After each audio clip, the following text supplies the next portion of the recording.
MG రావు గారు. ఇప్పుడు ఎట్లా అనుకోవాలి? ఎవరు పై చేయి అనుకోవాలి? ట్రంప్ తగ్గాడనుకోవాలా? లేపోతే ఇరాన్ వెనక్కెళ్ళిందనుకోవాలా? లేపోతే ఏంటి ఇజ్రాయిలు దాడులు కొనసాగించడం వీటిల్ని ఎట్లా అర్థం చేసుకోవాలి మనం? యెస్ అండి. ఇప్పుడు ఫిబ్రవరి 28వ తారీఖున యునైటెడ్ స్టేట్స్ ఆఫ్ అమెరికా, అదేవిధంగా ఇజ్రాయెల్ 2 కలిసి ఇరాన్ మీద మూకుమ్మడి దాడి చేయడం జరిగింది. గత 25వ రోజు, ఈరోజు యుద్ధం మొదలై 25వ రోజు. ఈ 24వ రోజున ఆయన Donald Trump, United States of America president Donald Trump హ్మ్. తనకు తానే ఒక ప్రకటన చేయడం జరిగింది. అదేంటంటే, ఇప్పటి నుంచి 5 రోజుల పాటు ఇరాన్ మీద మేము అటాక్ చేయడం లేదు. అంటే major attack especially Iran energy resources thermal power plant మీద మేము అటాక్ చేయడం లేదు. ఎందుకంటే ఇప్పటి వరకు ఇరాన్తో గత 2 రోజులుగా మేము పీస్ డిస్కషన్స్ అనేవి చాలా ఫలప్రదంగా, చాలా చక్కటి మంచి అట్మాస్ఫియర్లో జరిగాయి కాబట్టి ఇక నెగోషియేషన్ యుద్ధం ఎండ్ అవ్వచ్చు, కాబట్టి నేను ఆపుతున్నానని ప్రకటించాడనమాట. అంటే కానీ ఇరాన్ ఏం చెప్తుందంటే ఎటువంటి డిస్కషన్స్ కూడా మేము చెయ్యలేదు యునైటెడ్ స్టేట్స్ ఆఫ్ అమెరికా తోటి అని చెప్తుందనమాట. అంటే ఏం జరుగుతుంది అంటే, యుద్ధ భూమి నుండి యునైటెడ్ స్టేట్స్ ఆఫ్ అమెరికా పారిపోయినట్టే. ఎందుకంటే, గత 25 రోజులుగా ఇరాన్ ప్రతిఘటన అనేది ఒక ఇన్సెంట్ అనమాట. ఒక అద్భుతమైన ప్రతిఘటన చేస్తుంది. అన్‌ఎక్స్‌పెక్టెడ్ అనమాట. అంతకుముందు పెంటగాన్ చెప్తూనే ఉంది. పెంటగాన్ అమెరికా రక్షణ శాఖ ఏం చెప్తుంది? మీరు అమెరికా ప్రెసిడెంట్ ఎట్టి పరిస్థితుల్లో ఇరాన్ మీద మనం యుద్ధం చేస్తే, మన యుద్ధ లక్ష్యాలైన అక్కడ రిజైమ్ చేంజ్ అనేది జరగదు. ఇరాను చాలా ప్రతిఘటించే శక్తి అసిమెట్రిక్ వార్‌ఫేర్ అనేది డెవలప్ చేసింది. హర్ముజ్ స్ట్రైట్‌ని మనకది కొట్టని పిండి. అది బ్రహ్మాస్త్రం. దాని చేత అనవసరం క్లోజ్ చేస్తే అమెరికా ఏమీ చేయలేదు. కాబట్టి 47 సంవత్సరాల నుంచి అమెరికా ఎప్పుడూ కూడా ఇరాన్ మీద దాడి చేయలేకపోయిందని హెచ్చరించిన డొనాల్డ్ ట్రంప్ పట్టించుకోకుండా అటాక్ చేశాడు. కానీ ఇప్పుడు ఇక్కడ ఏమైందో ఒక ట్రాపు. ఇరాన్ అనేది అద్భుతమైన మాట. అంటే ఈ మోడర్న్ వార్‌ఫేర్‌లోనే ఒక అద్భుతమైన యుద్ధ తంత్రాన్ని అది ప్రయోగించింది. లాంగ్ ఎన్ రేంజ్ మిస్సైల్ కూడా ఎ ప్రయోగించింది కదా! ఎంతంటే ఆల్మోస్ట్ ఏంటంటే, అది మోడర్న్ వార్‌ఫేర్ ఏంటంటే నేనెప్పుడూ చెప్తూ ఉంటానండి. ఆ మోడర్న్ వార్‌ఫేర్ ఏంటంటే, ఒకప్పుడు వరల్డ్ వార్ జరిగినట్టు 1945 నుంచి 1939 నుంచి 45 ఈ ఇరాన్, ఇరాక్ యుద్ధాలు ఒక దశాబ్దాలు జరగడం, వియత్నాం యుద్ధం ఒక దశాబ్దాలు ఎలాంటి రోజులు కాదండి. ఇక స్విఫ్ట్ వార్ ఏంటంటే కొన్ని రోజుల్లోనే ముగిసిపోతాయి. ఒక 5, 10 సంవత్సరాల యుద్ధ తంత్రాన్ని 10 రోజుల్లో ప్రయోగించేస్తారు. అలాంటి సుప్రీం మిలిటరీ ఫోర్స్ అయిన యునైటెడ్ స్టేట్స్ ఆఫ్ అమెరికాని, ఇజ్రాయెల్‌ని ఇరాన్ ఒక రకంగా మట్టుబెట్టిందనే చెప్పాలి. ఎందుకంటే జియోగ్రఫీ అనేది, దాని డ్రోన్స్ అనేవి, దాని asymmetric warfare, Hormuz strait help తీసుకున్నాయి. అందుకే United States of America president యుద్ధ భూమి నుంచి పరుగుపెట్టి వెళ్ళిపోయినట్టే అని మనం చెప్పొచ్చు. ఎందుకంటే ఇరాన్ ఒకటే చెప్తుంది. మేము ఎటువంటి డిస్కషన్స్ అమెరికాతోటి మేము చేయలేదు. యూఎస్ స్పెషల్ రిప్రజెంటేటివ్ అయిన విట్కాఫ్, కుజినేర్ జేరెడ్ కుజినేర్ అంటే ట్రంప్ అల్లుడనమాట. వాళ్ళతో అసలు ఈ మధ్యన మేము మాట్లాడలేదు అనుకుంటూ ఇరానియన్ పార్లమెంటు స్పీకర్ యాక్చువల్‌గా ఆయన్నే ట్రంప్ చెప్పడం జరిగింది. ఆయనైతే ఈ క్వలాపద్ అయితే నేను ఎట్టి పరిస్థితిలో డిస్కషన్ చేయలేదు. యుద్ధం ఆగదని ఇరాన్ చెప్పింది. మరి ఎందుకు United States of America president యుద్ధ భూమి నుంచి వెనక్కెళ్ళిపోయాడు అనడానికి ఇక్కడ 7 కారణాలుంటాయండి. 7 కారణాలున్నాయి. అంటే యునైటెడ్ స్టేట్స్ ఆఫ్ అమెరికా ఒక రకంగా యుద్ధంలో ఓడిపోయినట్టే, ఇరాన్ గెలిసినట్టే అని చెప్పడానికి 7 కారణాలున్నాయి. ఎందుకంటే ఈరోజు United States of America the great military force, నేనెప్పుడు చెప్తుంటా, $1 ట్రిలియన్ మిలిటరీ బడ్జెట్ ఉంటది. ఈ according to SIPRI, Stockholm International Peace Research Institute ప్రకారం మిగిలిన టాప్ 10 కంట్రీస్ బడ్జెట్ కంటే మిలిటరీ బడ్జెట్ ఎక్కువండి. అంత హ్యూజ్ మిలిటరీ ఫోర్సెస్, అంటే మానవ చరిత్రలోనే ఒక అతి పెద్ద మిలిటరీ ఫోర్స్ అనమాట యుఎస్. అలాంటి దేశం ఆఫ్టర్ ఆల్ అంటున్నాను కాదు. ఇరాన్ అనేది గత 47 సంవత్సరాలుగా ఆర్థిక ఆంక్షలకు లోబడి ఒక ఆయిల్ అమ్ముకోలేని పరిస్థితిలో దారుణమైన ఉన్న దేశం ఒక వ్యూహం. నేనెప్పుడు ఒక మాట చెప్తా, యుద్ధంలో గెలిపించేది it's not a brute force కాదు, బలం కాదు, వ్యూహం ముఖ్యమనమాట. ఇరాన్ వ్యూహంతో యుద్ధం చేసింది. ఈ ట్రంప్ ఏంటంటే బ్రూట్ ఫోర్స్, గ్రేట్ ఆర్మాడా, ఈ మిలిటరీ ఫోర్స్‌తో నేను నాశనం చేసేస్తా, ఆ ప్రగల్భాలు మనం విన్నాం అనమాట. అంటే ఐ లైక్ యూఎస్ అనమాట. కానీ వ్యూహం లేదు. ఇరాన్ ఇరాన్‌కి వ్యూహంతో యుద్ధం చేసింది. కాబట్టి ఈరోజు ట్రంప్ ఓడిపోయాడు. 7 కారణాల వల్ల ఈ ట్రంప్ ఈరోజు యుద్ధ భూమిలోంచి పారిపోయినట్టు, ఇరాన్‌కి ఏంటి ఆ గెలిపిచ్చేసినట్టేనమాట. 7 కారణాలేంటి? యెస్ అండి. ఈ 7 కారణాలు మనం చూస్తే, United States of America president ఏంటంటే 48 గంటల అల్టిమేటమ్ ఇచ్చాడు. 48 గంటల్లో హర్ముజ్ స్ట్రెయిట్‌ని ఇరాన్ తెరవకపోతే, ఇది ఒకటో కారణం అనమాట. తెరవకపోతే ఇరాన్ యొక్క ఎనర్జీ థర్మల్ పవర్ ప్లాంట్స్ అన్నిటిని అటాక్ చేస్తా, మధ్యయుగం చీకట్లోకెళ్ళిపోద్ది ఇరాన్ అని. కానీ ఇరాన్ ఏమని అటాక్ ఇచ్చిందంటే కౌంటర్ అటాకు, ఒకవేళ నువ్వు అలాగే అటాక్ చేస్తే మొత్తం గల్ఫ్ రీజన్‌లో ఉన్న అన్ని ఎనర్జీ థర్మల్ పవర్ ప్లాంట్స్‌ని మేము కూడా అటాక్ చేస్తాం పవరు, ఐటీ అదేవిధంగా ఎనర్జీ రిసోర్సెస్ నాశనం చేసేస్తాం. కానీ ఇరాన్‌కి ఆ కెపాసిటీ ఉంది. ఆ కెపాసిటీ ఉంటేనే అది సీక్రెట్ మిసైలు, సీక్రెట్ డ్రోన్ సిటీని కూడా వీడియో చూపించిందనమాట. ఇప్పుడు పెంటగాన్ కూడా హెచ్చరిక ఏంటంటే, నువ్వు ఒకవేళ ఇరాన్ మీదకెళ్ళి థర్మల్ పవర్ ప్లాంట్ అటాక్ చేస్తే దాని దగ్గర 140 గ్రిడ్ ఉంటదంట. ఆ గ్రిడ్‌ని అమెరికా నాశనం చేయడానికి 1 గంట, 2 గంటలు కాదు, నెల రోజులు పట్టినా అవ్వదు. కాబట్టి ఇరాన్ గ్రిడ్‌ని నాశనం చేయలేరు. కానీ ఇరాన్ రెస్పాన్స్ మాత్రం హైలీ డిస్ట్రక్టివ్. కాబట్టి ఇప్పుడు ట్రంపు 48 గంటల నుంచి వెనక్కి తగ్గి యుద్ధం నుంచి ఓడిపోవాల్సొచ్చింది. కాబట్టి అది మెయిన్ రీజను. అంతే, వెనక్కెళ్ళిపోయాడు. 5 రోజులు సీజ్ ఫైర్ అనమాట. ఇక రెండో కారణం ఏంటంటే global global financial system already collapse అయిపోయింది. బంగారం, వెండి ఏంటేంటి, స్టాక్ మార్కెట్లు కొలాప్సం, పెట్రోల్ రేటు $120 టచ్ అవ్వడం, గ్యాస్ కొరత, ఇవన్నీ ఏంటంటే ఇంటర్నేషనల్ ఫైనాన్షియల్ క్రైసిస్ వచ్చింది. ఇంటర్నేషనల్ ఎనర్జీ ఏజెన్సీ ఆల్రెడీ చెప్తుంది 1973 లాంటి ఎనర్జీ క్రైసిస్ మళ్ళీ రాబోతుంది. 1929 లాంటి ఆర్థిక సంక్షోభం, 2008 ఆర్థిక సంక్షోభాలు రాబోతుందని. So entire world financial system collapse అనమాట. దీన్ని బ్రతికించాల్సిన బాధ్యత, ప్రాథమిక బాధ్యత వరల్డ్ సూపర్ పవర్ అమెరికాదే. ఇరాన్‌కి ఆ బాధ్యత ఉండదు. కాబట్టి ట్రంప్ వెనక్కి తగ్గాల్సిందే. వేరేది గతి లేదనమాట. ఇది రెండవ రీజను.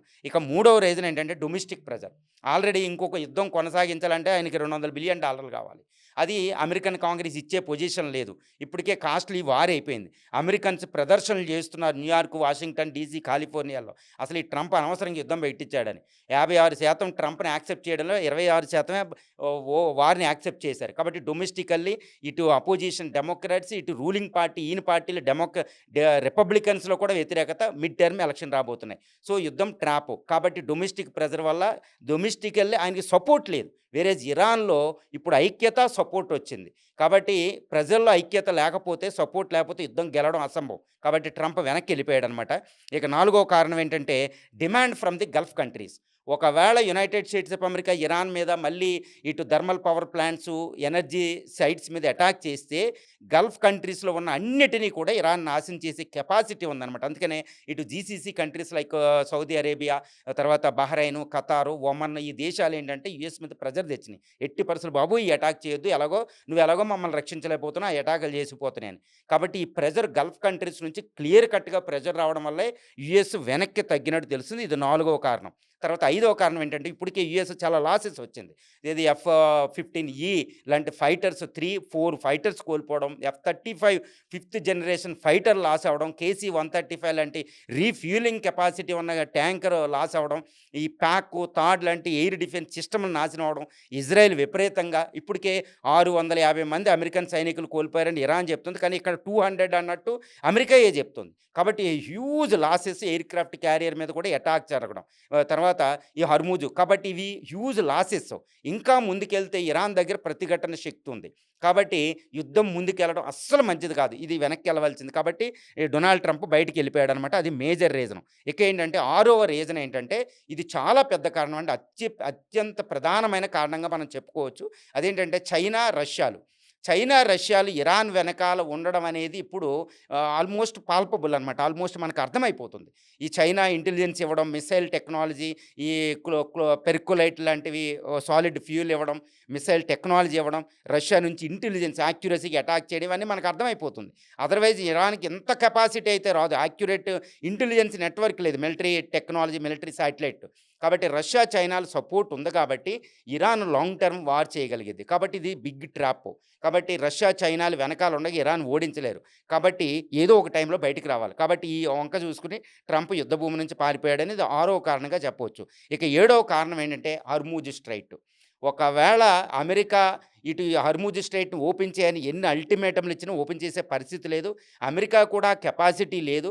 ఒకవేళ America, United States of America ఎళ్లి బలవంతంగా హర్మూజ్ స్ట్రైట్ ఓపెన్ చేసినా ఒక గల్ఫ్ కంట్రీస్ అన్ని దేశాలతో కలుపుకొని ఇరాను ఈ హర్మూజ్ స్ట్రైట్ ద్వారా వెళ్ళే ఏ ట్యాంకర్‌నైనా పేల్చే శక్తి ఉంటది. నేను ఎప్పుడు చెప్తాను ఇరాన్‌లో ఏందంటే ఈ సౌత్ పార్స్‌లో జాగ్రోస్ మౌంటైన్స్‌లో ఉన్న అండర్ గ్రౌండ్ మిలిటరీ సిటీలని, అండర్ గ్రౌండ్ సీక్రెట్ డ్రోన్ ఫ్యాక్టరీలను నాశనం చేయడం ఈవెన్ B-2 బాంబర్స్ కూడా సాధ్యం కాదు. GBU-57 బాంబర్స్ కూడా సాధ్యం కాదు. కాబట్టి ఏంటంటే ఇరాన్ దాన్ని అటాక్ చేసే కెపాసిటీ అనేది అమెరికా సుప్రీం మిలిటరీ ఫోర్స్ ఏమీ చేయలేదనమాట. కాబట్టి ఇరాన్ని ఇరాన్ తనంతటకు తానే ఓపెన్ చేయాలి. కాబట్టి హర్మూజ్ స్ట్రైట్ ఓపెన్ చేయలేని ఒక బలహీనత అమెరికాకు ఉంది కాబట్టి, ఇక యుద్ధాన్ని ముందుకు తీసుకెళ్లడం అనవసరమని పెంటగాన్ హెచ్చరిక అని తెలుస్తుంది. ఈవెన్ యూఎస్‌లో కూడా within the war cabinet, American క్యాబినెట్‌లో ఇప్పటికే జేడీ వాన్స్ వ్యతిరేకిస్తున్నట్టు తెలుస్తుంది. ఫిలసాఫికల్‌గా ఈ యుద్ధాన్ని చాలా దారుణమైన పొజిషన్. కాబట్టి 7 కారణాల వల్ల United States of America president ultimatum జారీ చేసిన తనకి విరుద్ధం అంటే తన సైకలాజికల్‌గా ఏంటంటే అడమాంట్ అయిన పర్సనాలిటీ. ఒక సైకలాజికల్లీ డిఫరెంట్ పర్సనాలిటీ అనమాట. కానీ వెనక్కొచ్చి యుద్ధ విరమణ అంటూ అసలు ఇరాన్ చెప్తుంది డిస్కషన్ ఏమని. అయినా మేము డిస్కస్ చేసాం అనుకుంటూ బయటికెళ్ళడం జరిగింది. అంటే United States of America president ఏంటంటే డొనాల్డ్ ట్రంప్ యుద్ధ భూమి నుంచి పారిపోయినట్టే. ఇప్పుడు ఇరాన్‌కి సంపూర్ణమైన విజయం దక్కించినట్టే అనేది ఇక్కడ మనం పూర్తిగా ఇప్పుడు ప్రస్తుతం అక్కడ geopolitical situation, Gulf, world financial situation, internal politics of Iran, internal politics of the United States of America, even US pressure on the head of the Donald Trump, even domestic compulsions, ఇటు ఇరాన్‌లో ఒక ఐక్యత, ఈ Russia, China support ఇవన్నిటి ఆధారంగా United States of America president has withdrawal from the war అనేది మనం చక్కగా సర్టెన్‌లీ మనం చెప్పొచ్చండి. ఎంజీ రావు గారు, గత మనం ఈ వార్ స్టార్ట్ అయిన సెకండ్ వీక్ దగ్గర నుంచే ఎగ్జిట్ ప్లాన్ గురించి యుఎస్ ట్రై చేస్తుంది అనేది వచ్చింది మనకి. అయితే ఇప్పుడు మనం చూస్తుంటే ఇరాన్ దాటికి వీళ్ళు తట్టుకోలేక బయటకు వస్తున్నారు. అయితే 5 రోజులు వీళ్ళు సీజ్ ఫైర్ ప్రకటించారు. అంటే ఇది ఇలాగే మరికొన్ని రోజులు కొనసాగే అవకాశం ఉందా సీజ్ ఫైర్ అనేది? ఎందుకంటే ఇరాన్ ఇప్పటికే చెప్తోంది మేము ఎటువంటి చర్చలు చేయలేదు అనేది. అంటే ఏ విధంగా ఎగ్జిట్ స్ట్రాటజీ ముందరకు వెళ్ళే అవకాశం ఉంది? ట్రంప్ యుద్ధం ఆగే అవకాశం ఏదైనా ఉందా? యెస్ అండి. As far as my knowledge is concerned, as far as my understanding related to geopolitical situation of the Middle East, ఈ యుద్ధం ఆగదు. ఎందుకంటే, ఎందుకు ఈ యుద్ధం ఆగదంటే, ప్రస్తుతం United States of America unilaterally బయటకొచ్చింది అంతే. ఇటు ఇరాన్ యాక్సెప్ట్ చేయలేదు, ఇజ్రాయెల్ యాక్సెప్ట్ చేయలేదు. ఇజ్రాయెల్ ఆల్రెడీ దాడులు చేస్తుంది. యెస్ అండి. ఇప్పుడు ఏం జరుగుతుంది అంటే, ఈ యుద్ధం ఆగదు. ఇంకా ఎటువంటి డీలు కుదిరే అవకాశాలు ప్రస్తుతం లేదు. ఎందుకంటే ఇప్పుడు American president Donald Trump America ప్రతినిధులు చెప్పేదేంటంటే, మేము ము ము ఖైమనీ ముస్తాబా ఖైమనీతో కాకుండా ఇరాన్‌లో చాలా పెద్ద లీడర్స్‌తో మేము మాట్లాడాం, డీల్ కుదురుతుంది అని చెప్తున్నారు. స్పీకర్ కానీ ఏమో ఖండించాడు యెస్ కదా! అండి. ఎవరైతే మేము ప్రతినిధి అని చెప్తున్నారో అదే ఇరానియన్ స్పీకరు క్వెలాపద్ ఏం చెప్తున్నాడంటే, మహమ్మద్ క్వెలాపద్, నేను ఎటువంటి డిస్కషన్ చేయలేదు. అసలు ఇరాన్ అమెరికాతోనే మాట్లాడలేదు. అమెరికాయే పారిపోయింది. మేము గెలిచినామని ఇరాన్ చెప్తుంది. అంటే ఇరాన్ నాట్ యాక్సెప్టెడ్. అంటే ఇరాన్ యుద్ధం చేస్తూనే ఉంటది. ఇరాన్ ఇప్పటికీ అటాకులు చేస్తూనే ఉంది. గల్ఫ్ కంట్రీస్ మీద, ఇజ్రాయెల్ మీద అటాకులు చేస్తూనే ఉంది అమెరికా బేస్‌లో. హ్మ్. కాబట్టి అమెరికా ఒకటే విత్‌డ్రాల్ అయింది. ఇరాన్ యాక్సెప్ట్ చేయకపోతే యుద్ధం ఎక్కడ ఆగినట్టు? నంబర్ 1. నంబర్ 2 ఏంటంటే, ఇజ్రాయెల్ కూడా ఏమంటుంది? అమెరికా వెనక్కెళ్ళింది. మేము ఇంకా యుద్ధాన్ని విరమించలేదని బెంజమిన్ నెతన్యాహు చెప్తున్నారు. ఇంకా ఇజ్రాయెల్, ఇరాన్ యుద్ధం విరమించకపోతే అక్కడ యుద్ధం ఎక్కడ ఆగినట్టు? కాబట్టి యుద్ధం ఆగలేదు. ఇక మూడో విషయం ఏంటంటే, ఇప్పుడు అమెరికా ప్రతినిధులు ఎవరో విట్కాఫ్, అదేవిధంగా ఈ డొనాల్డ్ ట్రంప్ అల్లుడు జేరెడ్ కుష్నెర్ ఏం చెప్తున్నారు? మేమే డిస్కస్ చేస్తున్నాం. ఒక అద్భుతమైన ఫలప్రదమైన డిస్కషన్స్ అవుతున్నాయి. అది కూడా ఇస్లామాబాద్, పాకిస్తాన్ క్యాపిటల్‌లో జరుగుతున్నాయి అన్నట్టు చెప్తున్నారు. కానీ కాబూల్ నుంచి అమెరికా ప్రతినిధులు వీళ్ళేం చెప్తున్నారు? ఇలాంటి ఫలప్రదంగా జరిగినాయి అన్నట్టు చెప్తున్నారు. కానీ ఎక్కడా కూడా జరిగినట్టు లేదు. ఏది యూఎస్ ప్రెసిడెంట్ ఎప్పుడు కూడా అబద్ధాలు ఆడతాడు. అలాంటి అబద్ధమే గంటకే మాట మార్చే పరిస్థితి అనమాట. కాబట్టి ఏంటంటే, ఇటు ఇరాను, ఇటు గల్ఫ్ కంట్రీస్ ఏవి కూడా డొనాల్డ్ ట్రంప్‌ని నమ్మడం లేదు. ఎందుకంటే డిస్కషన్స్ అంటూనే అటాక్ చేస్తూ ఉంటాడు. ఫస్ట్ టైము గత జూన్‌లో 12 రోజుల యుద్ధం అప్పుడు కూడా డిస్కషన్ జరిగేటప్పుడు మధ్యలో సడెన్‌గా అటాక్ చేశాడు. ఇప్పుడు కూడా అద్భుతమైన జెనీవాలో డిస్కషన్ జరుగుతున్నాయి. మస్కట్‌లో డిస్కషన్ జరుగుతున్నాయి. ఇంకా శాంతి ఒప్పందం, అణు ఒప్పందం కుదురుద్దనే టైంలో ఇజ్రాయెల్, అమెరికా ఎళ్లి అటాక్ చేసినాయి ఇరాన్ మీద. కాబట్టి ఇదేంటంటే, ఈ ట్రంప్ ఏంటంటే ఒక రకంగా ఒక వ్యూహాన్ని అవలంబిస్తాడు. దాన్ని ట్రోజాన్ హార్స్ అని అయితే కూడా పిలవచ్చు. హుహు. మనకి ఎల్లైడ్ అండ్ ఒడిస్సీలో మనకేంటంటే, ఆ గ్రీక్స్ ట్రాయ్ మీద అటాక్ చేస్తారన్నమాట. ఒక పెద్ద జంతువుని తయారు చేసి అందులో సైనికులను లోపల పంపిస్తారు. ఏదో శాంతి ఒప్పందం పేరు చెప్పి. ఇప్పుడేంటంటే, డొనాల్డ్ ట్రంప్ ప్రస్తుత పరిస్థితుల్లో యుద్ధం చేస్తే ఇరాన్‌ని ఏమీ చేయలేరు. హార్ముజ్ స్ట్రైట్ ఓపెన్ చేయలేడు. ఇరాన్ ప్రతిఘటన శక్తి అలాగే ఉంది. కాబట్టి తన బలాన్ని మళ్ళీ కూడగట్టుకుని వెయిట్ చేసి మళ్ళీ సడన్ అటాక్ చేయడానికే అమెరికా అధ్యక్షుడు చేస్తాడు అని ఇరాన్ నమ్ముతుంది. కాబట్టి డొనాల్డ్ ట్రంప్‌ని నమ్మే పరిస్థితిలో ఏ దేశం కూడా లేదు. ఎవ్వరూ నమ్మే పరిస్థితి లేదు. ఇంక్లూడ్ యూఎస్ ప్రజలే నమ్మడం లేదు. కాబట్టి ఇరాన్ అనేది అమెరికాని నమ్మడం లేదు. రెండోదేంటంటే ఇరాన్ పెట్టిన ఆంక్షలేంటి, కండిషన్స్ పెట్టిందండి. ఏం కండిషన్లు పెట్టింది? ముఖ్యంగా 3 కండిషన్లు. ఒకటి, ఇంకా ఎప్పుడూ కూడా ఇజ్రాయెల్, అమెరికా మా మీద అటాక్ చేయమంటూ ఒక లీగల్ అగ్రీమెంట్ కుదరాలి నంబర్ 1. నంబర్ 2 ఏంటంటే, మాకు ఇప్పటి వరకైనా $500 బిలియన్ నష్టపరిహారం చెల్లించాలి. ఆ రోజు చెప్పింది. ఇప్పుడు మళ్ళీ పెరిగుంటుంది యెస్ అండి. కదా! ఇవే కండిషన్స్. హ్మ్. ఇప్పటికి అవే పునరుద్ఘాటిస్తుంది. ఈ కండిషన్ చెప్తుంది. ఇక మూడో కండిషన్స్ ఏంటంటే, మా యొక్క అణు కార్యక్రమాన్ని ఆపుతాం కానీ, ఈ శాంతియుత ప్రయోజనాలకి మేము ఆపము అనేది చెప్తుందనమాట. కానీ యూఎస్ ఎక్కడా కూడా ఈ విషయాలు మాట్లాడడంలే. కేవలం ఇప్పుడు డొనాల్డ్ ట్రంప్ ఏం చెప్తున్నారంటే 45 రోజులు సీజ్ ఫైర్ అనేది ఆయన ఏం చెప్తున్నారంటే, కేవలం అణు కార్యక్రమాన్ని ఇరాన్ ఆపుతుంది అని చెప్తున్నారు. మేము ఎక్కడా ఆ మాట మాట్లాడలేదు. మా అణు కార్యక్రమం కొనసాగుతుంది. శాంతియుత ప్రయోజనాలు, అణుబాంబు అయితే మేము ఎప్పుడూ తయారు చేయం. ఖమేనీ ఫత్వా ఇచ్చారు అనేది ఇరాన్ చెప్తుంది. అంటే ఏంటి, ఎటువంటి డిస్కషన్ జరుగుతున్నట్టు మనకు అక్కడ లేదు. ఒకవేళ నా అభిప్రాయం ప్రకారం ఏంటంటే డిస్కషన్ జరుగుతూ ఉంటాయండి. ఎందుకంటే ఇండియన్ ప్రైమ్ మినిస్టర్ మోడీ ఇటు వర్గానికి, అటు వర్గానికి, ఇటు ఇజ్రాయెల్, గల్ఫ్ కంట్రీస్, అమెరికా ప్రతినిధులతో మాట్లాడడం, ఇటు మళ్ళీ నరేంద్ర మోడీ గారు ఇటు ఇరానియన్ ప్రెసిడెంట్ మసూద్ పెజాస్కియన్‌తో మాట్లాడడం, ఇవన్నీ మనం చూస్తున్నాం. ఈవెన్ రష్యా ఇరాన్‌కి సపోర్ట్ చేసినా ఇక్కడ శాంతి ఒప్పందానికి వ్యతిరేకంగా ఇక్కడ రష్యా ఏమీ లేదు. చైనా కూడా ఎగనెస్ట్ ఇప్పుడు ఏం కనపడడం లేదు. ఎక్కువ కనపడడం లే. మిగిలిన గల్ఫ్ కంట్రీస్ అయితే ఈ ఒప్పందం ఎట్టి పరిస్థితుల్లో యుద్ధం ఆగాలని కోరుకుంటున్నాయి. ఎందుకంటే ఇరాన్ మీద తిరిగి అటాక్ చేసే పరిస్థితి ఆళ్ళకి లేవు. ఎందుకంటే ఇస్లామిక్ బ్రదర్‌హుడ్ వస్తుంది. ఎందుకంటే ఇస్లామిక్ ప్రజలే ఊరుకోరు. ఇరాన్ హీరో అయిపోయింది ఇప్పుడు. కాబట్టి గల్ఫ్ కంట్రీస్ అటాక్ చేయలేవు. అదేవిధంగా అమెరికా గల్ఫ్ కంట్రీస్‌ని రక్షించలేకపోతుంది. కాబట్టి ఆళ్ళకు ఉన్నది ఒకటే ఏంటంటే శాంతి ఒప్పందం కుదరాలి. కాబట్టి అందరూ కూడా శాంతి ఒప్పందం కింద ట్రాక్ టు డిప్లొమసీ డిస్కషన్స్ అయితే జరుగుతున్నాయి. కానీ ఇరాన్‌కి, అమెరికాకి ప్రత్యక్షంగా డిస్కషన్ జరుగుతున్నట్టయితే మనకి ఎక్కడా కూడా లేదు. అమెరికా చెప్తుంది. అమెరికా చెప్పింది మాట్లాడడానికి నమ్మడానికి లేదు. ట్రంప్ ఎప్పుడు కూడా ట్రూత్ సోషల్‌లో ఎప్పుడు చెప్పినా అది అన్‌ట్రూతే ఉంటది. అందరికీ తెలిసిన విషయం. కాకపోతే ఇరాన్ మాత్రం చెప్పకుండా, యాక్సెప్ట్ చేయకుండా శాంతి ఒప్పందం జరుగుతున్నట్టు మనకి చెప్పలేం. కాబట్టి ప్రస్తుతానికి థియరిటికల్‌గా యుద్ధం ఆగలేదు. యుద్ధం జరుగుతూనే ఉంటుందని చెప్పొచ్చు. ఇంక్లూడ్ రష్యా, చైనాలు కూడా ఎక్కువ కాలం అమెరికా ఇక్కడ ట్రాప్ అవుతేనే బాగున్నాయని కోరుకుంటున్నాయి. కాబట్టి ఎక్కువ కాలం యుద్ధం జరిగే అవకాశం ఉంది. రెండోదేంటంటే, చాలా ప్రధానమైన కారణం యుద్ధం ఎందుకు ఆగలేదు అంటే, ఇరాన్ ఇప్పుడు ఎడ్జ్‌లో ఉంది. గత 25 రోజుల యుద్ధంలో మనం పరిశీలిస్తేనండి, 25 రోజులుగా మనం పరిశీలిస్తే 25 రోజుల యుద్ధంలో ఇరాన్ అనేది అప్పర్ హ్యాండ్ ఉంది. పై చెయ్యి ఉంది. ఇలాంటి సమయంలో ఇరాన్ ఏంటంటే తన కండిషన్స్ అమెరికా ఒప్పుకోకుండా ఇరాన్ యుద్ధం నుంచి బయటికి వెళ్ళదు. కానీ డొనాల్డ్ ట్రంప్ ఏంటంటే ఏదో విధంగా ఎగ్జిట్ అవ్వాలి. యుద్ధం నుంచి తప్పించుకోవాలి. అనవసరంగా ఆయన వచ్చేసాడు. ఇప్పుడు యుద్ధం నుంచి తప్పించుకోవాలి. కాబట్టి అమెరికా చెప్తుంది, ఇరాన్ యాక్సెప్ట్ చేయలేదు. మంచి డీల్ కుదిరితే ఇరాన్ యాక్సెప్ట్ చేస్తాయి. కానీ అమెరికాకి ఏంటంటే ఇరాన్ పెట్టిన కండిషన్స్ ఒప్పుకోవడం అంటే అమెరికా సూపర్ పవర్ స్టేటస్ కోల్పోయినట్టే. అమెరికా ఆధిపత్యం అంతమైపోయినట్టే. అమెరికాకి పెద్ద హ్యూమిలియేషన్. దానికంటే ఇప్పుడు యుద్ధంలోంచి ఇలా వెళ్ళిపోయి, పారిపోయి ఏదైనా అబద్ధం చెప్పినా పర్వాలేదు కానీ, ఎట్టి పరిస్థితుల్లో కూడా అది ఇరాన్ కండిషన్స్ ఒక్కటి ఒప్పుకున్నా అది అవమానమే. కాబట్టి ఇప్పుడు ట్రంప్ ఏం చేస్తున్నాడంటే ఎట్టి పరిస్థితుల్లో బయటికెళ్ళిపోవాలి. కాబట్టి 5 రోజులు సీజ్ ఫైర్ అంటారు. ఇంకా గల్ఫ్ కంట్రీస్‌ని ఇండియా ఇలా కొన్ని కంట్రీస్ నుంచి ఇరాన్ ఒప్పించి ఏదో యుద్ధం నుంచి బయటికెళ్ళిపోవడానికి ఆయన చూస్తున్నాడు గానీ, యుద్ధాన్ని మాత్రం ఆపే శక్తి కూడా ఆయనకి లేదు.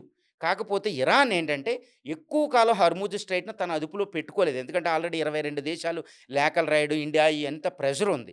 కాబట్టి అమెరికా ప్రెషర్ ఇప్పుడు ఇరాన్ మీదకి వస్తుంది. కాబట్టి ఇరాన్ ఇప్పుడు దాకా అంటే ఒక రోగ్ నేషన్ ఇరాన్, ఈ అమెరికా భాషలో. కానీ ఇప్పుడు ఒక రెస్పాన్సిబుల్ పవరు.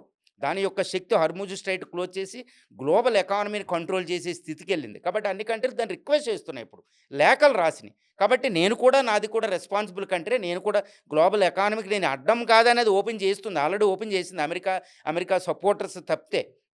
కాబట్టి ఇరాన్ ఒక అద్భుతమైన నేషన్‌గా తయారైంది. యుద్ధం తర్వాత శక్తివంతమైన దేశంగా తయారైంది. కాబట్టి ఇప్పుడు ఇరాన్ కూడా ఎంతో నష్టం జరిగిపోయింది. చరిత్రలోనే అతి ఎక్కువ నష్టం జరిగింది. ఇజ్రాయెల్, అమెరికా అటాకులు మామూలు కాదు. చాలా సర్వనాశనం చేసినాయి. కాబట్టి యుద్ధం నుంచి కోలుకొని ఒక దేశంగా కంట్రోల్ మళ్ళీ సస్టైన్ అవ్వాలంటే ఇటు ఇండియా, చైనా, రష్యా, యూరోపియన్ ఎన్నో పెట్టుబడులు దానికి అవసరం ఉన్నాయి. కాబట్టి ఆ దేశం చెప్పినట్టు అది వింటాయి. ఆ దేశాలు చెప్పినట్టు.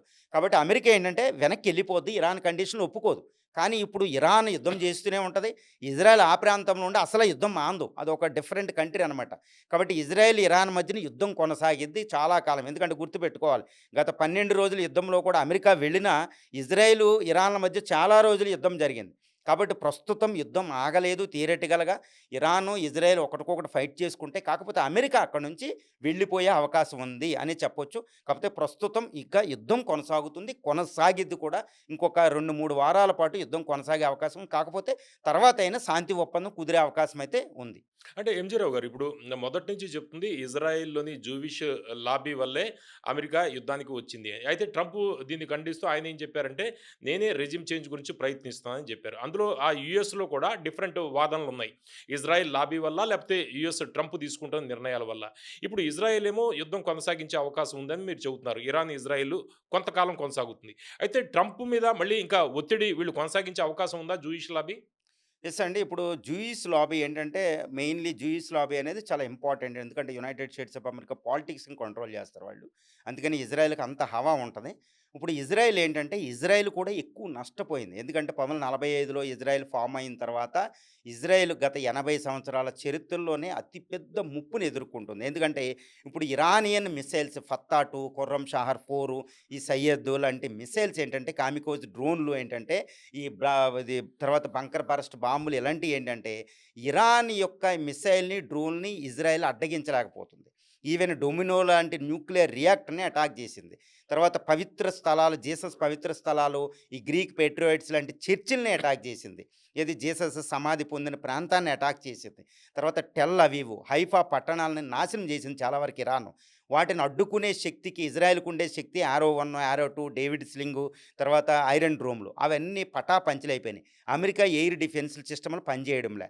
కాబట్టి జూయిస్ లాబీ ఇక్కడ ఏమీ లేదు. ఎందుకంటే ఇజ్రాయెల్ తనకు తాను డిఫెండ్ చేసుకుంటే రక్షించుకునగలిగినప్పుడే కదా ఇరాన్ మీదకి యుద్ధానికెళ్ళేది. కాబట్టి ఇప్పుడు ఆ పరిస్థితి లేదు. రెండోదేంటంటే, ఇప్పుడు ఇజ్రాయెల్‌లో చూస్తే ఇరాన్‌లో రిజైమ్ చేంజ్ అంటూ వస్తే, ఇప్పుడు నెతన్యాహు రిజైమ్ చేంజ్ చేసేటట్టున్నారు ప్రజలక్కడ. హ్మ్. ఇప్పటికే టెల్ అవీవు, తర్వాత జెరూసలేము, నజరత్, నిన్న అరాడో, డైమోనా సిటీల మీద అటాక్ చేసిన తర్వాత ఇజ్రాయేలీ ప్రజలు కూడా రోడ్ల మీదకొచ్చి ప్రదర్శనలు చేస్తున్నారు.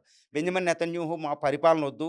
ఈయన యుద్ధాన్ని ఈయన పదవి కోసం కాపాడుకోవడానికి యుద్ధాలు చేస్తున్నాడు. బాబోయ్! ఇరాన్ మీద అటాక్ వద్దని ప్రజలే తిరుగుబాటు చేసే పరిస్థితి వచ్చింది. కాబట్టి ఇజ్రాయెల్ ఇంకా జూయిస్ లాబింగ్ అనేది ఏమీ లేదు. ఇరాన్‌తో యుద్ధాన్ని ఆపుకుంటేనే ఇరాన్‌కి సస్టైన్ అవుతుంది. ఎందుకంటే అది డెమోక్రటిక్ కంట్రీ. ఏదో ఇటువైపు ఇరాన్ ప్రజలు ఒప్పుకోకపోయినా ప్రభుత్వం యుద్ధం చేయొచ్చు. కానీ ఇక్కడ ఇజ్రాయెల్ ఏంటంటే డెమోక్రటిక్ నేషన్ కాబట్టి ప్రజలు ఒప్పుకోకపోతే ఇజ్రాయెల్ ముందుకెళ్ళే పరిస్థితి లేదు. అదొక మోడర్న్ డెమోక్రసీ. కాబట్టి జూయిస్ ప్రజలే ఒప్పుకోవట్లే. కాబట్టి జూయిస్ లాబింగ్ పనిచేయదు. ఈవెన్ యూఎస్ ప్రజలు కూడా ఒప్పుకోవడంలే. కాబట్టి ఈ యుద్ధాన్ని ఇంకా విరమించాల్సిందే. కాబట్టి ఇజ్రాయెల్ కొంచెం ప్రస్తుతం పోరాడొచ్చు కానీ భవిష్యత్తులో మాత్రం అసలు ఇరాన్‌తో శాంతి ఒప్పందానికి అది కూడా ఊవెళ్తుందని చెప్పొచ్చు. 2 ఇరాన్ యొక్క ఇప్పుడు ఇజ్రాయెల్ యొక్క ఎంత డెస్పరేట్ పొజిషన్ అంటే, అది first time European countries help కూడా అడిగినట్టు అడిగింది. ఇరాన్ మీద అటాక్ చేద్దాం రండి అంటే. అంటే ఇజ్రాయెల్ తనకు తాను రక్షించుకునే స్థితిలో లేదు. ఇరాన్ పవర్ అనేది ఇక్కడ మనకు అర్థమైపోయింది. కాబట్టి యూఎస్ లాబియింగ్ కూడా ఇప్పుడు యుద్ధాన్ని ఆపడానికే ట్రై చేస్తాయండి. ఎంజీ రావు గారు, ప్రధాని మోడీ గారు ఈ యుద్ధానికి సంబంధించి ఒక కీలకమైన అనౌన్స్‌మెంట్ చేయడం మనం చూసాం. అంటే లాక్‌డౌన్ లాంటి పరిస్థితి వస్తుంది. యుద్ధం ఎఫెక్టు ఆ స్థాయిలో ఉంది అనేది. అంటే ఇప్పటికే మనం ఎల్‌పీజీ గ్యాస్‌కి సంబంధించి ఇబ్బందులు చూస్తాం. చాలా ఆలస్యంగా సిలిండర్‌లొస్తున్నాయి. కొన్ని చోట్ల డీజిల్‌కి సంబంధించి నో స్టాక్ బోర్డులు కూడా మనకి పేపర్‌లో మనం చూస్తున్న పరిస్థితి. పెట్రోల్‌కి కూడా ఇబ్బంది అవుతుంది అనేది కొంత స్పెక్యులేషన్ వస్తుంది. అంటే మీరు ఏమంటారు ఇప్పుడు మోడీ గారు చేసిన ఈ ప్రకటన మీద? యుద్ధం ఫిబ్రవరి 28 తర్వాత ఇటు ఇరాన్, అమెరికా, ఇజ్రాయెల్ యుద్ధం ప్రారంభమైన తర్వాత మొట్టమొదటిసారిగా ప్రధాని నరేంద్ర మోడీ గారు ప్రస్తుతం ఇండియాలో నెలకొన్న గ్యాసు, ఈ ఆయిలు, డీజిల్ మీద విషయం మీద మాట్లాడడం జరిగింది.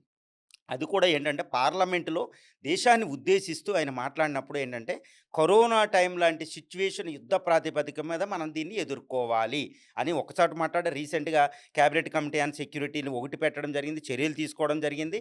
ఇప్పుడు పార్లమెంట్‌లో ఆయన చెప్పింది ఏంటంటే, కరోనా టైం లాంటి సిట్యుయేషన్ మనం ఫేస్ చేస్తున్నాం. ముఖ్యంగా గ్యాస్ అనేది ఇప్పుడు ప్రస్తుతం మనకు ఉన్న చాలా విపత్కర పరిస్థితుల్లో గ్యాస్ ఉంది. బయట ఇంపోర్ట్స్ ఎక్కువ తెచ్చుకుంటాం కాబట్టి. ఆయిల్ రిజర్వ్స్ ఏంటంటే 53,00,000 మెట్రిక్ టన్స్ ఆయిల్ రిజర్వ్స్ ఉన్నాయి. మొత్తం అన్నీ కలిపితే ఒక 45 రోజులకి సరిపోతాయి కాబట్టి మనం విపత్కర పరిస్థితిని ఎదుర్కొంటున్నాం. ఒక 41 దేశాల నుంచి మనం ఇంపోర్ట్ చేసుకుంటున్నాం. కాబట్టి హర్ముజ్ స్ట్రెయిట్ నుంచి మేజర్ వచ్చినా తెచ్చుకుంటాం. కానీ ఈయన మాటల్లో మనకి నరేంద్ర మోడీ గారి మాటల్లో మనం అంతరార్థం ఏంటంటే గ్యాస్ అనేది విపత్కర పరిస్థితి వస్తుంది. అది చాలా ఆల్టర్‌నేటివ్స్ కూడా మనం చూడాలి.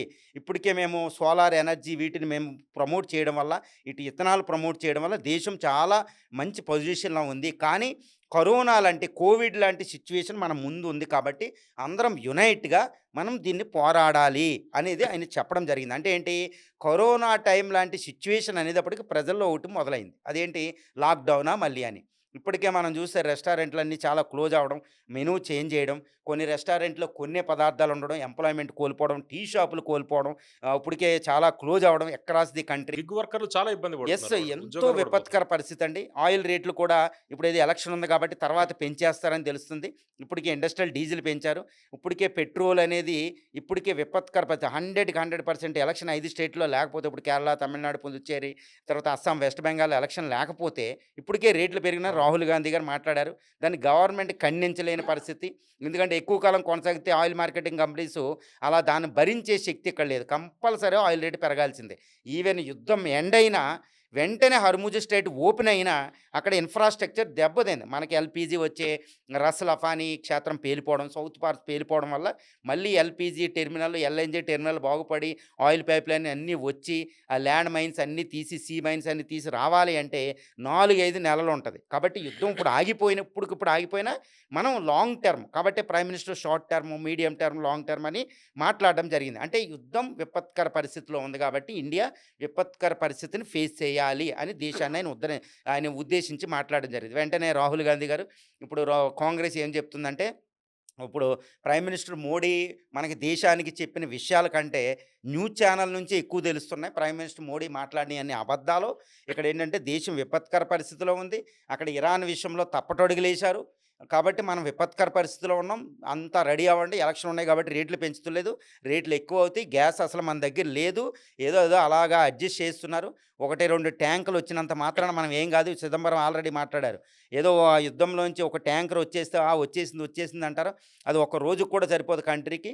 కాబట్టి గ్యాస్ ప్రాబ్లమ్ ఉంది. 50% మనం డొమెస్టిక్ ప్రొడ్యూస్ చేసుకుంటున్నాం. అంటే ఎక్కడంటే 97 మిలియన్ మెట్రిక్ క్యూబిక్ మీటర్స్ మాత్రమే మనం ప్రొడ్యూస్ అండి. మిగిలిన 189 మిలియన్ మెట్రిక్ మీటర్స్ ఏంటంటే మనం బయట నుంచి తెచ్చుకుంటాం. 50% బయట నుంచి. అందులో వచ్చేది ఎక్కువగా హర్ముజ్ స్ట్రెయిట్ నుంచి 85% వస్తది. కాబట్టి హర్ముజ్ స్ట్రెయిట్ క్లోజు. ఓపెన్ అయిన వెంటనే రాదు. ఖతారు ఇబ్బంది పడింది. ఎల్‌పీజీ టెర్మినల్, ఎల్‌ఎన్‌జీ టెర్మినల్ పేలిపోయింది రస్ అవును. లఫాని. కాబట్టి ఇండియా విపత్కర పరిస్థితిని ఫేస్ చేసుకోబోతుంది. అందుకే ప్రైమ్ మినిస్టర్ ఇప్పుడు యుద్ధ ప్రాతిపదికన ఆల్టర్‌నేటివ్ అని మాట్లాడడం జరిగింది. సేవ్ చేయమని మాట్లాడారు. ఆయన బ్లాక్ మార్కెటింగ్ ఏది అక్రమంగా సరఫరాదారుల్ని బ్లాక్ మార్కెట్ చేసేవాళ్ళని శిక్షించాలన్నట్టు కూడా మాట్లాడడం జరిగింది. వీలైతే నాకు తెలిసినంత వరకు ఇప్పుడు ఆయిల్ వల్ల ప్రాబ్లమ్ రాదు. ఎందుకంటే ఇప్పుడు హర్ముజ్ స్ట్రెయిట్ క్లోజ్ అయినా ఇంకా 41 కంట్రీస్ అమెరికా, వెనిజులా, ఇటు రష్యా, ఈస్ట్ ఆఫ్రికా, మళ్ళీ వెస్ట్ ఇరాన్ నుంచి ఆఫ్రికా కూడా తీసుకొచ్చన్నారు కదా! తెచ్చుకోవచ్చు. కాబట్టి ఎన్నో మనకున్నాయి కాబట్టి ఇరాన్ నుంచి ఆగిపోయిన హర్ముజ్ స్ట్రెయిట్ అయినా ఉన్నాయి. హ్మ్. కాబట్టి పెట్రోల్, డీజిల్ ఎక్కువ రేటుకైనా దొరికిద్ది కాబట్టి కొరత రాదు. కానీ రేటు పెరిగిద్ది. అది తర్వాత సంగతి. కానీ గ్యాస్ అయితే కొరత ఏర్పడుతుంది. కాబట్టి 100కి 100% ప్రైమ్ మినిస్టర్ గారు ఇది ఆలోచించి ఇప్పుడు యుద్ధం ఆగినా కానీ మనకి గ్యాస్ కొరత వస్తుంది. ఆల్టర్‌నేటివ్ అని దేశాన్ని సంసిద్ధం చేయడానికి మాట్లాడడం జరిగింది. Opposition it has to play its own role అనమాట. అదేమంటుంది? ఇలాంటి ప్రాతిపదిక ముందే ఎందుకు ఊహించలేదు? గ్యాస్‌ని ఇప్పుడు బ్లాక్ మార్కెటింగ్ ఎందుకు కంట్రోల్ చేయలేకపోతున్నారు? ఇదంతా ఏంటి పరిస్థితి అని అపోజిషన్ నిలదీయడం జరిగింది. ఎందుకంటే ఎలక్షన్స్ ఉన్నాయి కాబట్టి ఇది అపోజిషన్‌కి ఎడ్జ్ అవుతుంది. గవర్నమెంట్‌కి ఇది డ్రాబ్యాక్ అవుద్ది. కాబట్టి ఈ ఎలక్షన్ వల్ల ఇప్పుడు పోరాటం. కాకపోతే ఇక్కడ వాస్తవం ఏంటంటే India is facing gas crunch అనమాట. గ్యాస్ అనేది 100కి 100% దేశాన్ని కుంగదీయబోతుంది. కాబట్టి ప్రజలు ఇప్పటికే నేను ఎప్పుడు చెప్తూ ఉంటా కట్టెలు వీలైతే పల్లెటూరులో కట్టెల పొయ్యిలు పెట్టాలి. జాయింట్ కిచెన్స్ పెట్టుకోవాలి. సోషల్ కిచెన్స్ పెట్టుకోవాలి. గ్యాస్ సేవింగ్ కార్యక్రమాలు పెట్టుకోవాలి. ఎలక్ట్రిక్ స్టవ్‌లు పెట్టుకోవాలి. ఇవన్నీ ఇండక్షన్ స్టవ్‌లని ఇలా సేవింగ్ అనేది ఎక్కువ చేయాలి. ఈ విపత్కర పరిస్థితిని చాలా జాగ్రత్తగా దాటాలి. ఎందుకంటే యుద్ధం ఇప్పటికిప్పుడు ఆగిపోయినా గానీ అక్కడ ఎల్‌పీజీ ఆయిల్ వెల్స్ అన్నీ పాడైనయి కాబట్టి మనం గ్యాస్ కొరతని ఎదుర్కోబోతున్నాం. అంటే ఎంజీ కాబట్టి రావు గారు ఇప్పుడు ఆయిల్ కావచ్చు, లేకపోతే గ్యాస్ కావచ్చు, ఈ ఇబ్బందులొస్తే నిత్యావసర వస్తువుల ధరలు ఇవన్నీ కూడా పెరుగుతాయి. ఇన్‌ఫ్లేషన్ దాకా వెళ్ళే అవకాశం ఉందా ఇది? ద్రవ్యోల్బణం అండి. వల్ల? 100కి 100% అనేది ద్రవ్యోల్బణం. ఎందుకంటే ఇండియా ఆయిల్ ఇంపోర్టర్, నెట్ హ్మ్. ఇంపోర్టర్. 85% ఆయిల్ అనేది మనం ఇంపోర్ట్ చేసుకుంటున్నాం పెట్రోలియం. తర్వాత గ్యాస్ అనేది 50% ఇప్పుడు ఎల్‌పీజీ, ఎల్‌ఎన్‌జీ మనం తెచ్చుకుంటున్నాం. ఎల్‌ఎన్‌జీ నుంచి పవర్ సప్లై అవుతుంది నాఫ్తా నుంచి. యూరియా ప్రొడ్యూస్ అవుతుంది. కాబట్టి అవి problem. Petrochemical industry one of the major industry in India. అది ఎఫెక్ట్ అవుతుంది. తర్వాత మేజర్ ఏంటంటే డీజిలు పెట్రోల్ రేట్ పెరిగితే ఆల్‌మోస్ట్ ట్రాన్స్‌పోర్టేషన్ కాస్ట్ పెరిగితే నిత్యావసర ధరలు పెరుగుతాయి. కాబట్టి ద్రవ్యోల్బణం పెరిగిద్ది. కాబట్టి ద్రవ్యోల్బణం 100కి 100% పెరగబోతుంది. ఇండియన్ ఎకానమీ గ్రోత్ కూడా ఇప్పుడు ఇంపాక్ట్ అవ్వబోతుంది. ఇది హ్మ్. అన్‌ఎక్స్‌పెక్టెడ్ ప్రాబ్లమ్ ఇది. కాబట్టి growth 7.2 GDP growth rate last year వచ్చింది. ఈసారి గ్రోత్ రేట్ 100కి 100% 1-2% గ్రోత్ రేట్ కూడా పడిపోబోతుంది. కాబట్టి ఇండియా విపత్కర పరిస్థితిని ఫేస్ చేస్తుంది. కాబట్టి మేజర్ ఎకానమీలో మనం ఎదగొచ్చు. ఎక్కువ రేట్ ఉండొచ్చు. కానీ గ్రోత్ రేట్ 2% దాకా పడిపోయే అవకాశం ఉంది. ద్రవ్యోల్బణం అనేది విపత్కర పరిస్థితిని మన ఇండియాలో ఫేస్ చేస్తది. కాబట్టి ఇండియన్ ఎకానమీ చాలా జాగ్రత్తగా అక్కడ మల్టీ అలైన్‌మెంట్ అని, దౌత్య విధానాలని, వేరే సోర్స్‌ని చూడడం, డైవర్సిఫికేషన్ ఆఫ్ ఎనర్జీ సోర్సెస్ అని, తర్వాత గ్యాస్ అనేది వేరే దిక్కు లేదు. మన గ్యాసు కంపల్సరీ యుద్ధం ఆగాలి. హార్ముజ్ స్ట్రెయిట్ ద్వారానే గ్యాస్ రావాలి. వేరే లేదు. ఇప్పుడు యూఎస్ నుంచి కొంత తెచ్చుకోవచ్చు. రష్యా నుంచి కొంత. కానీ ఇంత సప్లై అనేది అవి చేయలేవు. కాబట్టి గ్యాస్ అనేది కొరత ఏర్పడుతుంది. ఇది మేజర్ ఇంపాక్ట్ అవుతుంది. ఇండియన్ ఎకానమీ ఈ సంవత్సరం అయితే మనకి ఎఫెక్ట్ అవుతుంది. ఎంజీ రావు గారు, జనరల్‌గా యుద్ధాలు ఇవి వచ్చినప్పుడు అంటే వెనిజులా వార్ కూడా మనం చూసాం. అటువంటి సందర్భంలో గోల్డ్ రేట్లు లేకపోతే సిల్వరు ఈ 2 పెరిగింది మనం చూసాం. సిల్వర్ ఏమో కేజీ 4,00,000 దాటిపోయింది. గోల్డ్ కూడా 2,00,000 దాకా వచ్చేసింది వెనిజులా వార్ టైంలో. అయితే ఇప్పుడు గోల్డ్ రేటు ఒక లాస్ట్ 1 వీక్ నుంచి ఇప్పటికి చూస్తుంటే గోల్డ్ రేటు తగ్గుతోంది. ఇటువంటి పరిస్థితుల్లో గోల్డ్, సిల్వరు కొనాలా? కొనకూడదా? ఏం చేయాలి? అండి. ఇప్పుడు గోల్డ్, సిల్వర్ ఈ బంగారం, సిల్వర్‌లు ఏటంటంటే చాలా తగ్గిపోయినాయి. హ్మ్. అందరూ ఊహించినట్టు. ఏదంటే యుద్ధ సమయంలో జనరల్‌గా ఏంటంటే గోల్డ్, సిల్వర్ పెరిగిద్దనుకుంటాం. కానీ ఇక్కడ ఏంటంటే ఒక విచిత్రమైన యుద్ధం జరుగుతుంది. ఎందుకంటే వరల్డ్ సూపర్ పవర్ అది కూడా డాలర్‌ను కంట్రోల్ చేసే అమెరికాయే యుద్ధంలో ఇన్వాల్వ్ అవ్వడం వల్ల ఈ డాలర్ బలపడడం మొదలైంది యుద్ధం. ఎందుకంటే డాలర్ బలపడడం ఏంటంటే మిగిలిన కరెన్సీలు విలువలు తగ్గడం. ఎందుకంటే ఆయిల్ ప్రైస్ పెరగడం, గ్యాస్ ప్రైసులు పెరగడం, గ్యాస్ కొరత వల్ల మిగిలిన మేజర్ డాలర్‌తో పాటు వరల్డ్‌లో ఉన్న మేజర్ కరెన్సీస్ ఇండియన్ రూపీ, తర్వాత చైనా యొక్క రెన్‌బిన్‌బి ఆర్ యువాను, ఈ జపాన్ యెన్నో, యూరో ఇక మేజర్ ఎకానమీల యొక్క కరెన్సీలు ఏంటంటే బలహీనపడ్డాయి. కాబట్టి డాలర్ విలువ పెరిగింది. కాబట్టి బంగారం అనేది సేఫ్ హేవెన్ ఎంత మాత్రం కాదు కాబట్టి బంగారం రేటు, వెండి రేటు పడిపోయినాయి. మామూలుగా పడలేదండి. ఇది 2008 గత 15, 20 సంవత్సరాల అతి దారుణంగా పడిపోయిందనమాట. అంటే ఇప్పుడు ఒకప్పుడు ఎక్కడికో టచ్ అయిన బంగారాలు ఇప్పుడు ఎంత దారుణంగా పడిపోయిందంటే ఇప్పుడు 1,34,000కి పడిపోయి మళ్ళీ 1,39,000కి మళ్ళీ ట్రంప్ 5 రోజులు యుద్ధ విరమణ అనేటప్పటికి మళ్ళా 5,000 పెరిగి ఏదో కుదుటుకుందనమాట లాస్ట్ నైట్. అదేవిధంగా సిల్వర్ రేట్ కూడా 2,20,000 అసలు ఊహించలేదనమాట. ఆ విధంగా పడిపోయింది. నేనెప్పుడూ చెప్తూ ఉంటాను. బంగారం విలువ 1,00,000 దాకా వచ్చేస్తుంది. ఈ సిల్వర్ విలువ కూడా 2,00,000 దాకా వచ్చేస్తుందని. ఆ పరిస్థితి అయితే ఇక్కడొచ్చేసింది. హ్మ్. అందువల్ల బంగారం, సిల్వర్ రేట్లు పడిపోయినాయి. కానీ నా ఉద్దేశ్యం ప్రకారం ఏంటంటే ఇది తాత్కాలికమే. ఎందుకంటే బంగారం, వెండి రేట్లు ఇప్పుడు పెరుగుదలకే ప్రధానంగా కారణాలుంటాయి. ఒకటి జియోపొలిటికల్ రీజన్స్ ఇది అంతమైన అక్కడ ఉక్రెయిన్ యుద్ధం ఇంకా జరుగుతూనే ఉంది. ఐదో సంవత్సరంలోకి ఎంటర్ అయ్యి. ఇంకా యుద్ధాలున్నాయి. ఇంకా ఇరాన్ యుద్ధం అంతమైనట్టు మళ్ళీ కాదు. క్యూబా అంటున్నాడు. ఎన్నో జియోపొలిటికల్ సిట్యుయేషన్ 2026 మళ్ళీ యుద్ధాలమయంగా ఉండబోతుంది. హ్మ్. కాబట్టి బంగారం, వెండి రేటు పెరగడానికే వీలుంటది. 2 బంగారం, వెండి యొక్క ఉత్పత్తి డిమాండ్ అనేది చాలా ఎక్కువ. ఉత్పత్తి తక్కువనమాట. కాబట్టి బంగారం, వెండి రేటు పెరగడానికి ఆస్కారం ఉంది. తర్వాత బ్రిక్స్ కరెన్సీ కాబట్టి ఈ డెవలపింగ్ ఎకానమీస్ అన్నీ బంగారాన్ని పోగేస్తున్నాయి. వ్యక్తి భద్రతకి బంగారం, వెండి ఎంత ఇంపార్టెంటో దేశాల భద్రతకు కూడా బంగారం, వెండి అయిపోయినాయి. కాబట్టి వెండి, బంగారం కొంటూనే ముఖ్యంగా ఇండియా, చైనాలు ఎక్కువ కొంటున్నాయండి. చైనా భయంకరంగా కొంటుంది. కాబట్టి బంగారం, వెండి రేట్లు పెరగడానికే ఆస్కారం ఉంది. తర్వాత ఇది ప్రధానం. తర్వాత డాలరు అత్యంత ప్రధాన కారణం బంగారం, వెండి రేట్లని డిసైడ్ చేసే మేజర్ ఫ్యాక్టర్. అంటే 80% కారణం ఒక్క డాలరు బంగారం మీద ఆధారపడి ఉంటది. ఇప్పుడు యుద్ధం ఎండ్ అవుతుంది. యుద్ధం ఎండ్ అయినా, ఎండ్ అవ్వకపోయినా యుద్ధం ఎండ్ అయిన తర్వాత ఈ బంగారం, వెండి రేట్లు మనం పట్టుకోలేం. దానికి కారణం ఏంటంటే ఇప్పుడు already United States of America economy $35 trillion debt ఉంది. $35 ట్రిలియన్ డెట్. ఆ డెట్‌ని తగ్గించుకోవాలి. విపత్కర పరిస్థితి. గ్రోత్ రేట్ ఎక్కువ లేదు. కాబట్టి డాలర్‌లో వడ్డీ రేటుని వాళ్ళు తగ్గిస్తారు. యూఎస్ ఫెడ్ వడ్డీ రేటు తగ్గించడం వల్ల డాలర్ ఏంటంటే బలహీనపడుతుంది. వడ్డీ రేట్లు పెంచితే బలపడదు. వడ్డీ రేట్లు తగ్గిస్తారు వాళ్ళు. దిక్కు లేదనమాట ఇప్పుడు. కాబట్టి వడ్డీ రేట్లు తగ్గిస్తే బలహీన పడిపోద్ది డాలరు. కాబట్టి ఏమవుద్ది బంగారం అనేది చాలా విలువ పెరిగిపోద్ది. అంతకుముందు పెరగడానికి కారణం అదే. యూఎస్ వడ్డీ రేట్లు తగ్గిస్తారనేది ఒక స్పెక్యులేషన్ కాస్త తగ్గించడం వల్ల బంగారం, వెండి రేట్లు పెరిగిపోయినాయి. కాబట్టి ఇప్పుడు వడ్డీ రేట్లు పె పె ద తప్పకుండా తగ్గిస్తారు వాళ్ళు. ఇంకా వేరే అక్కడ గత్యంతరం లేదు యూఎస్ ఎకానమీ. కాబట్టి వడ్డీ రేట్లు తగ్గిస్తారనే స్పెక్యులేషన్ ఉన్న బంగారం, వెండి రేట్లు అసలు మనం చరిత్రలో ఊహించం. కాబట్టి ఇప్పటికే బంగారం, వెండి రేట్లు ఉన్నదానికంటే ఇప్పుడు తగ్గుతనేది తాత్కాలికమండి. అది స్పెక్యులేషన్. ఎందుకు తగ్గుతుందంటే ప్రధాన కారణం ఒక్కటే.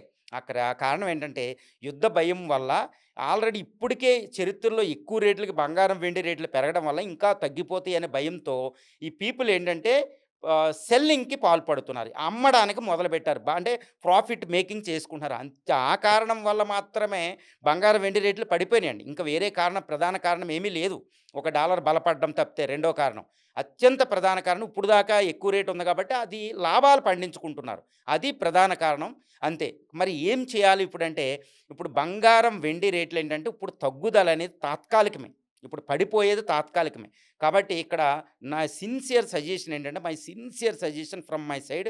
ఎందుకంటే ఇక్కడ జియోపొలిటికల్ సిట్యుయేషను, తర్వాత యూఎస్ ఎకానమీ, తర్వాత కరెన్సీ డైనమిక్సు, తర్వాత BRICS dominance, dollar versus BRICS currency, dollar versus euro, ఇవన్నీటి జియోపొలిటికల్ సిట్యుయేషను, తర్వాత 2026, 27లో ఉండే వార్ సిట్యుయేషను, గోల్డు ఉత్పత్తి, డిమాండు, వెండి ఉత్పత్తి, డిమాండ్ ముఖ్యంగా ఇండస్ట్రియల్ రెవల్యూషన్‌లో అది ఇండస్ట్రియల్ మెటల్ కూడా వీటన్నింటిని పరిగణించి అన్నీ లోతుగా పరిశీలించి నేను my sincere suggestion to all investors ఏంటంటే, ఇప్పుడు జరుగుతున్న పరిణామాల విషయంలో జస్ట్ బీ కామ్ అనమాట. చాలా అలా చూస్తూ ఉండండి అంతే. మీరు ఎటువంటి రెస్పాన్స్ ఉన్నదాన్ని ఇప్పుడు ప్రస్తుతం రేట్ ఇంకా తగ్గిపోతే పరిస్థితి ఏంటని అమ్మడానికి సిద్ధపడొద్దు. అస్సలు అమ్మొద్దు. అదేవిధంగా వీలైతే కొనండి అంతే. జస్ట్ కామ్ అనమాట. బీ కామ్ చూస్తూ ఉండండి. ఎందుకంటే ఈ పరిణామాలనే మార్కెట్‌లో స్టాక్ మార్కెట్ ఇవన్నీ ఏంటంటే జస్ట్ ఏంటంటే విపరీతంగా స్పెక్యులేషన్ అనుమానాల మీద వెళ్ళిపోతాయి. కాబట్టి బంగారం తగ్గడం అనేది తాత్కాలికం. ఇందాక నేను చెప్పాను పెరగడానికే అన్నీ ఉన్నాయి ట్రెండింగ్ అంతా. కాబట్టి ఇప్పుడు తగ్గుదల అనేది తాత్కాలికం. వెండి తగ్గుదల తాత్కాలికం. జస్ట్ ఎవరైతే కామ్‌గా ఉంటారో వాళ్ళకి బంగారం ఉంటది. భవిష్యత్తులో 2-3 రెట్లు బంగారం, వెండి రేట్లు పెరగబోతున్నాయి. ఇప్పటికే మనకి చాలా సూచనలు తెలుస్తున్నాయి. గోల్డ్‌మ్యాన్ సాచ్ అని వేరియస్ రిపోర్ట్‌లు మనకు తెలుస్తున్నాయి. తర్వాత గ్లోబల్ ఎకానమీ చాలా విపత్కర పరిస్థితిలోకి ఎళ్ళబోతుంది. కాబట్టి మనం ఏంటంటే బంగారం, వెండి సేఫ్ హేవెన్ అవ్వబోతున్నాయి. కాబట్టి బంగారం, వెండి రేటు 2026 చివరి నాటికి 100కి 100% 2,00,000 క్రాస్ అయిపోతుందండి. బంగారం అంత విపరీతంగా 2,50,000కెళ్ళినా ఆశ్చర్యం లేదనమాట. తర్వాత వెండి కూడా 4,00,000 దాటి కూడా ఈ 2026 చివరికే, అంటే ఇప్పుడు మార్చిలో ఉన్నాం, 2026 చివరికి వెళ్ళిపోతుందనమాట. అంత విపరీతంగా పెరిగిపోతున్నాయి. అంటే ఏంటి, ప్రస్తుతం ఎంతైతే తగ్గినాయో అది చరిత్రలోనే అంటే మన జీవిత కాలాల్లో తక్కువ రేటు. కాబట్టి ఇది బంగారం, వెండి కొనే సమయం. మీరు ప్రాఫిట్ చేసుకునే సమయం కాదు. మీ దగ్గర దాసుకోండి. బంగారం, వెండి కొనే సమయం. అర్జెంట్‌గా కొనుక్కోండి వీలైనంత వరకు. ఇంకా కొంచెం తగ్గుతుంది. ఇంకా యుద్ధం ట్రంప్ ప్రకటించిన యుద్ధం ఆగలేదు అంటే కాబట్టి. ఎంజీ రావు గారు ఇప్పుడు సిల్వర్, గోల్డ్ విషయంలో 4,00,000 దాకా మనకి సిల్వర్ వెళ్ళిపోయింది ఒక 2 మంత్స్ క్రితం.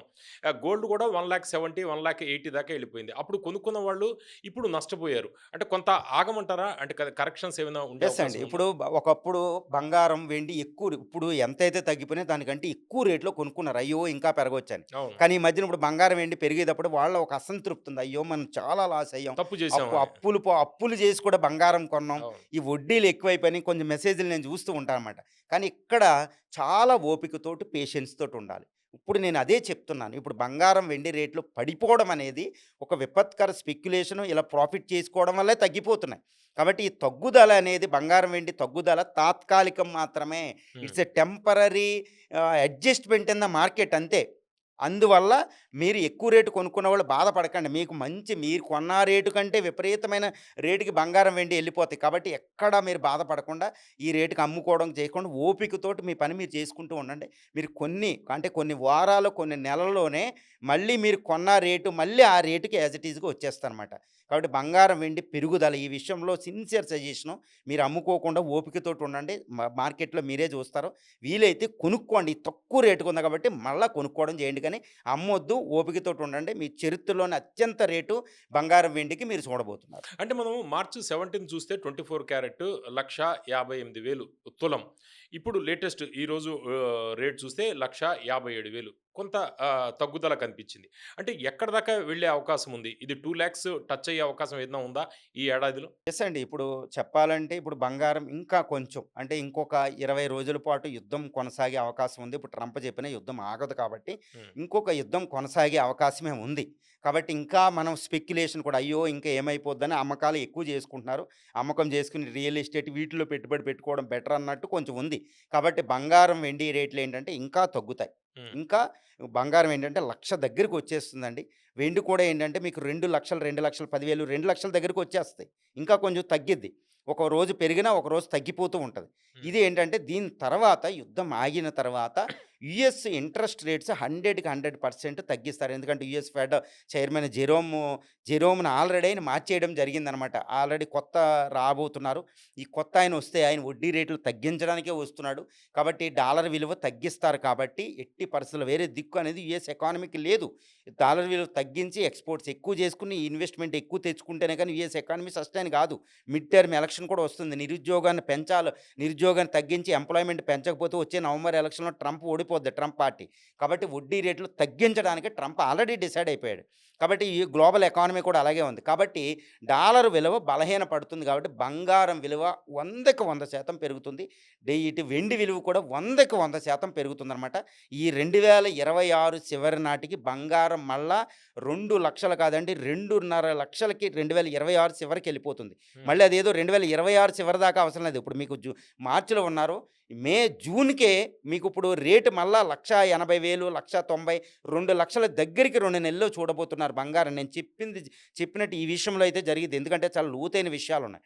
వెండి కూడా మళ్ళా ఇప్పుడు 2,20,000, 2,30,000 ఇది కాదండి. మళ్ళా 3,00,000 దాటిపోయి 3,50,000, 4,00,000 దగ్గరికి ఈ ఋతుపవనాలు వచ్చిన జూన్‌లోకే మీరు చూస్తారనమాట. తర్వాత మళ్ళీ అది ఫ్లాట్‌గా ఎళ్లి ఇంకా మళ్ళీ పెరుగుతూనే ఉంటది 2026 చివరికి. అంటే వచ్చే 2 నెలల్లోనే మీకు అంతకు ముందున్న చారిత్రాత్మకమైన పెరుగుదల రేటుకి మళ్ళా 2 నెలల్లో ఎళ్ళిపోతుందనమాట. ఎందుకంటే 100కి 100% జరిగే విషయమండి ఇది.